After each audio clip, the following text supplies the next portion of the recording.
Hey church, what's going on? It's another postscript for you. It's midweek and hopefully you're kind of through that Wednesday hump, but I'm really excited to just kind of follow up my sermon on marriage this past week.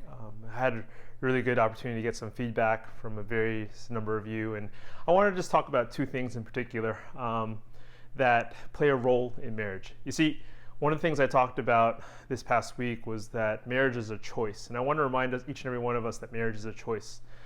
Today I'm doing my postscript from our bed, my wife in my bedroom, and you'll see a picture over here of when we got engaged. And as many of you probably did, you got engagement pictures when you got engaged. But the whole idea is that you wanted to prepare or celebrate for marriage and celebrate you guys making that commitment. And we have this picture amongst some other pictures hanging in our hanging in our room, and hanging in our home.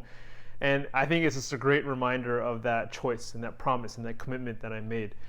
You see, there's a lot of times when, again, we are in the middle of marriage and we think it might be hopeless, and the relationship that we have with our spouse kind of falls or crumbles apart. And so for those of you guys who might be feeling that way, I mentioned that there's opportunities where you can have that choice to look at your marriage from a different perspective. But sometimes we need some help with that choice. And so one of the practical ways that I didn't mention this past week that is also actively part of making the decision to continue and to thrive in your marriage is to seek extra help outside of your marriage.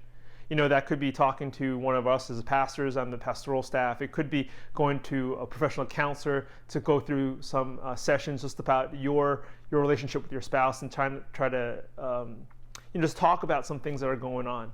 You see, there are different avenues in which we can approach our marriage and the ways that we can enhance them and the ways that we can thrive in them. But every single one of us is kind of in this different boat, but it's going to be up to you and the Holy Spirit leading you to know which avenue to take. And so whether it's therapy or whether it's pastoral counseling or whether it's through just ownership of your marriage and saying, I need to look at it differently.